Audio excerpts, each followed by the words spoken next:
નમસ્કાર વહાલા વિદ્યાર્થી મિત્રો, આપણે એમપી એજ્યુકેશન ચેનલમાં આપનું હાર્દિક સ્વાગત છે.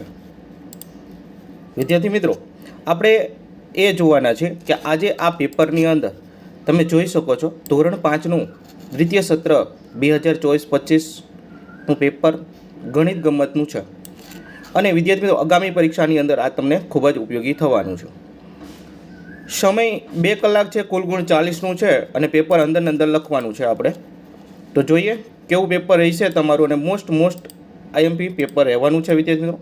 અને આપણી આઈએમપી એજ્યુકેશન ચેનલ છે એની અંદર મોસ્ટ ઓફ પેપરો પૂછાતા હોય છે. તો ખાસ કરીને જો તમે હજી સુધી સબસ્ક્રાઈબ ન કરી હોય આપણી આઈએમપી એજ્યુકેશન ચેનલને તો સબસ્ક્રાઈબ કરી નાખજો. ચાલો, પહેલો પ્રશ્ન આપણે જોઈએ તો કે પ્રશ્ન નંબર 1 છે જે 4 ગુણનો પૂછાવાનો છે કે નીચેના દરેક પ્રશ્નોના જવાબ માટે આપેલા વિકલ્પમાંથી સાચો વિકલ્પ અને એનો ક્રમ અક્ષર શોધી અને ખાનામાં લખવાનો છે. તો જોઈએ પહેલું છે શું છે તો કે 7/10 એટલે કે 7 દશાંશ શબ્દ આને એમ કહી શકાય, એટલે કે 7નો 10મો ભાગ એટલે 7 દશાંશ થાય. તો આપણો જવાબ સી આવવો જોઈએ. મિત્રો ઘણા વિદ્યાર્થીને એવું હશે કે સાહેબ આ કેમ ના આવે, કે ભાઈ અહીંયા છે પોઈન્ટ પછી 2 અંક છે એટલે કે આ શતાંશમાં આવે છે અને અહીંયા છે 10, તો આપણે દશાંશવાળી સંખ્યા પસંદ કરવાની છે. ચાલો એના પછી નેક્સ્ટ જોઈએ. તો નેક્સ્ટની અંદર તમે જોઈ શકો છો કે એક લંબચોરસની લંબાઈ 12 સેમી અને પહોળાઈ 10 સેમી છે. તો લંબચોરસની પરિમિતિ શોધવાની. હંમેશા લંબચોરસની પરિમિતિ હોય તો જે માપ આપેલું છે એને ડબલ કરી નાખવાનું છે. 12 અને 10 એટલે થાય કેટલા થાય 22 થાય અને 22ને ડબલ કરશો એટલે તેલા થશે 44. તો આપણો જવાબ આવશે 44, કારણ કે પરિમિતિ તો હંમેશા ચારેય બાજુની હોય. તો આ તમને 2 માપ આપેલા છે 12 અને 10, તો સામે પણ તમારે 12 અને 10 લખવા પડશે, બરાબર, એટલે ડબલ કરવા પડશે ટૂંકમાં, તો જ એની પરિમિતિ થશે. ચાલો નેક્સ્ટ જોઈએ કે 1898 ને ભાગ્યા 13 કરી નાખો. સીધો સિમ્પલ જવાબ છે વિદ્યાર્થી મિત્રો. આને 13 ભાગાકારની રીતે તમારે રફમાં કરી અને ઓપ્શન પસંદ કરી નાખવાનો છે. 5મો છે કે 5 ઘન મીટર બરાબર ખાલી જગ્યા લીટર, તો 5000 લીટર થાય, કારણ કે 1 ઘન લીટર બરાબર 1000 થાય, યાદ રાખવાનું છે. 1 ઘન મીટર બરાબર 1000 લીટર, તો 5 ઘન મીટર છે તેથી 5000 લીટર. નેક્સ્ટ જોઈએ પ્રશ્ન નંબર 2 છે કે નીચે આપેલા આકારોને તેના ખાના સાથે જોડવાના છે. તો આમ જોઈ શકો છો કે પહેલું છે એની સાથે બી આવશે, એટલે કે આ આકાર છે આની સાથે આવશે. બીજું છે આ શંકુ આકાર પણ તમે વર્તુળની ટાઈપ છે એટલે ઓપ્શન ડી છે, જે આને પેપર વાળે તો એ શંકુ આકાર જેવું બને છે, બરાબર. ત્રીજું છે તમે અહીં જોઈ શકો ડાયમંડ ટાઈપ. તો જ્યારે આને નીચેનો ભાગ ચોરસ છે અને આ જે છે ત્રિકોણ છે બધી બાજુ, બરાબર, ડાયમંડ ટાઈપ. તો ઓપ્શન એ છે એમાંય પણ જો નીચેનો ભાગ ચોરસ છે અને આ બધા ત્રિકોણ ટાઈપ છે તો આ એ સાથે જોડાશે. અને છેલ્લે છે આ વર્તુળ નળાકાર છે, પણ તમે જોઈ શકો છો અહીંયા જે વર્તુળ નળાકારને ખોલી નાખવામાં આવે તો ચોરસનું સ્વરૂપ ધારણ કરે છે, માટે ઓપ્શન સી જવાબ આવશે. પ્રશ્ન નંબર 2 છે કે નીચે આપેલા ફોટો અને તેના નકશા પરથી પ્રશ્નોના જવાબ લખવાના છે. તો આ નકશો આપેલો છે, તેના સાથે જોવાનું છે કે રાષ્ટ્રપતિ ભવનથી ઇન્ડિયા ગેટ જતી વખતે કયા માર્ગો રસ્તામાં આવશે. તો અહીંયા તમે જોઈ શકો છો રાષ્ટ્રપતિ ભવન છે, વિજય ચોક છે અને રફી માર્ગ છે. તો આ બધા પછી રાજપથ છે, જનપથ છે, તો આ બધા માર્ગો આવશે. રાષ્ટ્રપતિ ભવનથી સૌથી નજીકનો માર્ગ કયો છે? તો એ રફી માર્ગ બનશે. નેશનલ સ્ટેડિયમ સૌથી દૂર કયો માર્ગ છે? તો એમાં જનપથ આવશે. પછી વિજય ચોકથી સૌથી નજીક શું છે? તો રાષ્ટ્રપતિ ભવન છે. કોષ્ટકની અંદર હવે જવાબ લખવાના છે. પ્રશ્ન નંબર 2 છે નીચેના કોષ્ટક પૂર્ણ કરો 2 માર્કમાં. હવે અહીંયા તમારે એ યાદ રાખવાનું છે આ જે સ્કેલ માપ થયું એના આધારે લખવાનું છે. જેમ કે 2 સેમી બરાબર 1 કિમી થાય, તો અહીંયા 60 સેમી છે તો એના અડધા કિમી થાય એટલે કે 30 લખવાના છે. એવી રીતે 1 સેમી બરાબર 3 કિમી લખવાનો, એટલે ત્રીજો ભાગ છે એ કિમી છે, કિમીનો ત્રીજો ભાગ સેમી છે, બરાબર. તો એવી જ રીતના તમારે અહીંયા કિમી આપેલું છે તો કિમી છે એના ત્રીજો ભાગ સેમી થશે, બરાબર. તો એ કિમી છે તો અહીંયા સેમી કેટલા થવા જોઈએ? તો કિમી 3 છે તો સેમી 1 જ થાય. તો અહીંયા કિમી 45 છે તો સેમી કેટલા થવા જોઈએ? 1 જ થવા, એટલે કે 15 તરી 45 થાય. તો અહીંયા 15 સેમી થવા જોઈએ. 15 સેમી કેટલા આવવા જોઈએ? 15 સેમી. ઓકે, ચાલો નેક્સ્ટ છે નીચે આપેલા કયા આકારોની મદદથી ખુલ્લું ખોખું બનાવી શકાય? તો વિદ્યાર્થી મિત્રો અહીંયા તમે જોઈ શકો છો કે ખુલ્લું ખોખું બનાવવા માટે આપણે 5 છે એ ભાગની જરૂર પડે છે. તો આની અંદર 5 છે પણ લાઇનમાં છે, પણ એક સાઈડમાં હોવો જોઈએ આપણે. તો આ સાઈડમાં છે એટલે આ બનાવી શકાય, તો કે રાઈટ. આમાં એક બનાવી શકાય અને એક આમાં બનાવી શકાય. બરાબર, ચાલો. ત્યારબાદ એના પછી પ્રશ્ન નંબર 3 છે, નીચે આપેલી વસ્તુના ઉદાહરણ મુજબ માપ લખવાના છે. તો અહીંયા તમારે જોઈ શકો છો આ સ્કેલ માપ જેટલું માપ લંબાઈ થાય તો એનું અહીંયા તમારે દર્શાવવાનું છે. જેમ કે પેન્સિલની લંબાઈ 2.8 સેમી છે, બરાબર 2 સેમી અને 8 સેમી 8 મીમી છે. તો ખીલીની લંબાઈ એ જ પ્રમાણે તમારે લખવાની છે.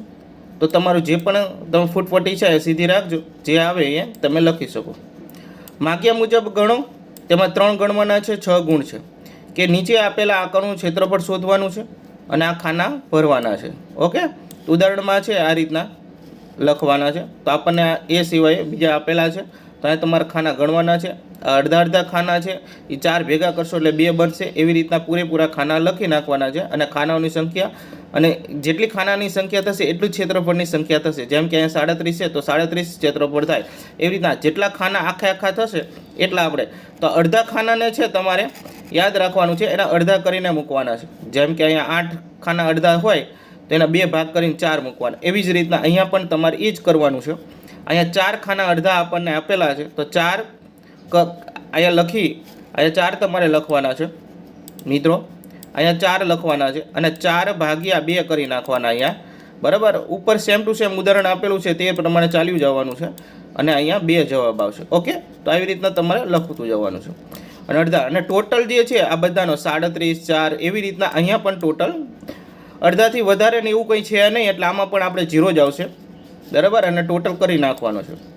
પછી નીચે આપેલા આકારનું ક્ષેત્રફળ શોધવાનું છે. આ પણ એવી જ રીતના શોધવાનું છે જેવી રીતના ઓલામાં છે. બરાબર, પણ આમાં ડાયરેક્ટ લખવાનું છે, એટલું યાદ રાખવાનું છે. તમે તમારી જાતે અડધા ખાના આખા ખાના બધા કરી શકો. એના પછી નીચે આપેલી આકૃતિની પરિમિતિ શોધો. તો બધાનો તમારે શું કરી નાખવાનો, સીધો સરવાળો કરી નાખવાનો છે. જેમ કે 2 સેમી 2 ને 3 કેટલા થાય, 5 સેમી થાય. 5 ને 4 કેટલા થાય, 9 સેમી. અને 9 ને 4 કેટલા થાય, 9 ને 4 13 સેમી. તો આપણો 13 સેમી અહીંયા જવાબ આવશે. નેક્સ્ટ જોઈએ, નીચે આપેલી આકૃતિની પરિમિતિ શોધવાની છે અને આલેખપત્રના દરેક ખાનામાં 1 સેમી તથા 1 સેમી પહોળાઈ આપેલી છે.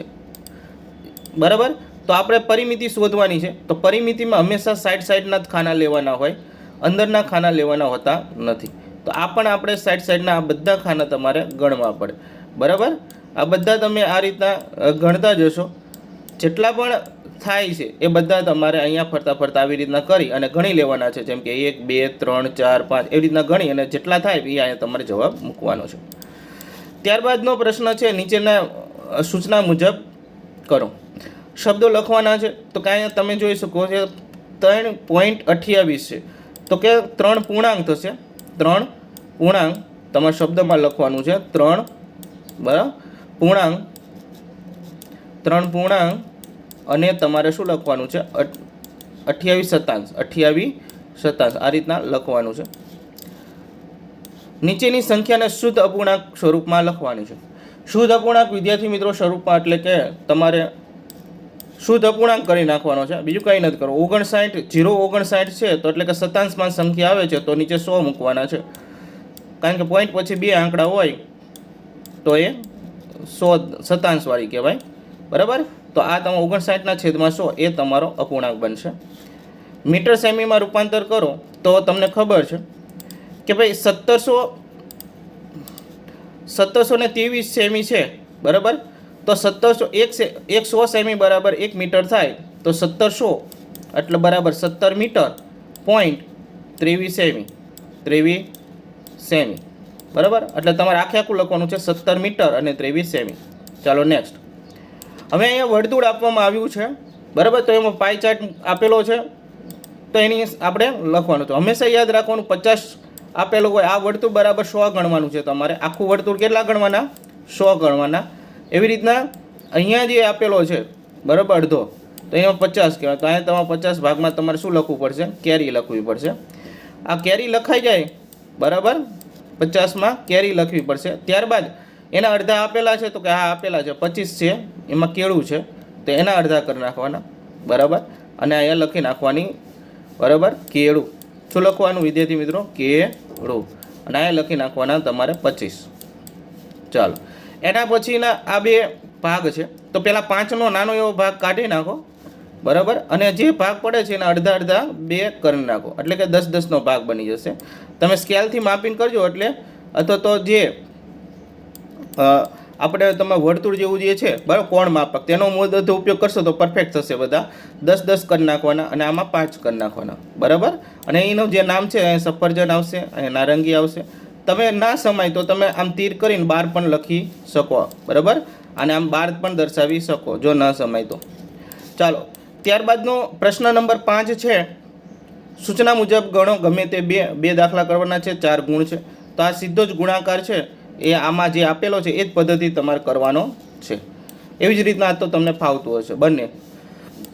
પછી અક્ષય રોજનું 9 ગ્લાસ પાણી પીવે છે, તો તે 1 વર્ષમાં કેટલા? તો 1 વર્ષનું પૂછાય, મહિનાનું પૂછાય, 15 દિવસનું પૂછાય, અઠવાડિયાનું પૂછાય. તો તમને આ બધા દિવસો યાદ હોવો જોઈએ કે 1 વર્ષનું પૂછાય એટલે 365 દિવસ થાય. સામાન્ય વર્ષની અંદર કેટલા દિવસ હોય? 365 હોય. રોજનું 9 ગ્લાસ પાણી પીવે તો આ 9 વારે ગુણાકાર કરી નાખવાનો. શું કરવાનો? 9 વારે ગુણાકાર, જે જવાબ આવે મૂકી દેવાનો. તમને એમ પણ પૂછે કે રોજ 1 મહિનામાં તે કેટલા ગ્લાસ પાણી પીવે? તો 1 મહિનામાં સામાન્ય દિવસોની અંદર આપણે લેવાના છે એટલે 30 લેવાના. રોજનું 9 ગ્લાસ પાણી પીવે તો એ પણ કરી શકો. તમને પખવાડિયું પૂછે તો 15 લેવાના. તમને અઠવાડિયું પૂછે તો યાદ રાખજો, અઠવાડિયામાં 8 દિવસ નું આવે, 7 જ દિવસ આવે, તો 7 ગુણ્યા 9 કરવાના, બરાબર. તો આવી રીતના આ બધી બાબતો તમને ખબર હોવી જોઈએ. નેક્સ્ટ પ્રશ્ન છે, માગ્યા મુજબ જવાબ લખો. આની અંદર ઘન આવે, હંમેશા 3નો ગુણાકાર થાય ઘનમાં. 2નો, બરાબર, 3નો અને 4નો. આ ત્રણેયનો ગુણાકાર લખશો એટલે ઘનફળ મળી જશે. 2 તરીને 6 અને 6 ચોક 24, એટલે આનું ઘનફળ કેટલું બનશે? 24. હંમેશા ઘન પૂછાય તો એ ત્રણેયનો ગુણાકાર કરવાનો. ત્યાર વિદ્યાર્થી મિત્રો આ દાખલામાં બધા બહુ મૂંઝાતા હોય છે. 15 સેમી, 20 સેમી અને 5 સેમી હંમેશા 3 ગુણાકાર આપેલા હોય એટલે ઘન હોય. માપના લંબઘન પેટીમાં 5 સેમી બાજુવાળા કેટલા સમઘન ગોઠવી શકાય? તો બે ઘન જ છે, ઉપરનું ઘન છે, નીચેનું. તો તમારે કંઈ નહીં કરવાનું, ઉપરની સંખ્યા 2 સેમીમાં પહેલાં જોઈ લેવાનું કે હા 2 સેમીમાં જ છે. તો આ થઈ લંબઘનનું ઘનફળ. અને નીચે સમઘન ગોઠવવાનો. સમઘન એટલે એમાં પણ 5-5નો ગુણાકાર થાય, બરાબર, કારણ કે સમઘનમાં 1 જ માપ આપેલું, લંબઘનમાં 3 માપ આપેલા હોય. તો 5 ને 3 કરી નાખવાના આવી રીતે, બરાબર. સમઘન હોય કોઈ પણ 1 માપ. તો હવે છેદ ઉડાડી દેવાનો. 5 તરીને 15, 5 ચોકને 20 અને 5 વહી ગયા, બરાબર. તો અહીંયા વધ્યા કેટલા? 3 અને 4. 3 4નો ગુણાકાર 4 તરીને 12. તો આનો જવાબ 12 સમઘન સમાઈ શકે. ચાલો, નેક્સ્ટ છે કે કદ ઉપરથી તમારે જવાબ લખવાના છે કે 30 મિલી બરાબર કેટલી લખોટીનું કદ થાય. તો અહીંયા જે માપ આપેલા છે એના આધારે તમારે ગણતરી કરવાની છે, બરાબર. કે 18 રૂપિયા હોય તો 20 મિલી થાય, તો આપણે 30 મિલી છે અને લખોટીનું કેટલું માપ થાય? તો લખોટીમાં જોઈ લેવાનું કે 6 લખોટી છે તો 10 મિલી છે, બરાબર. તો ત્રિરાશિ મૂકતા આવડે, ત્રિરાશિ મૂકી દેવાની. 6 લખોટી 10 મિલી તો 30 મિલી બરાબર કેટલી લખોટી? એવી રીતના, બરાબર. અને 1 રૂપિયાના સિક્કાનું કદ કેટલું થાય? તો એવી જ રીતના આમાં જોઈ લેવાનું સિક્કાનું કદ ક્યાં આપ્યું છે? તો કે 18 રૂપિયા છે તેમાં 20 મિલી આપ્યું છે. તો તમારે જોઈ લેવાનું કે 18 હોય તો 20 મિલી છે, તો 9 રૂપિયા હોય તો 10 મિલી થાય, એનું અડધું, તો એ 10 આવી જાય જવાબ. એવી રીતના. તો વિદ્યાર્થી મિત્રો, આ પેપર સોલ્યુશન આપણે કરાયું છે, મૌખિક રીતે કરાયું છે, તમને આવડી એવી રીતના તમને સમજાવ્યું છે. તમને જો આ વિડીયો ગમ્યો હોય તો વિડીયોને લાઇક કરશો, તમારા મિત્રોને શેર કરશો, અને આવનારી પરીક્ષામાં આ વિડીયો તમને ખૂબ ઉપયોગી થવાનો છે. તો ખાસ કરીને લાઇક કરવાનું મૂકતા નહીં, અને ખાસ કરીને ચેનલને સબસ્ક્રાઈબ કરવાનું પણ ભૂલતા નહીં. ફરી મળીશું બીજા વિડીયો સાથે. ત્યાં સુધી આવજો મિત્રો.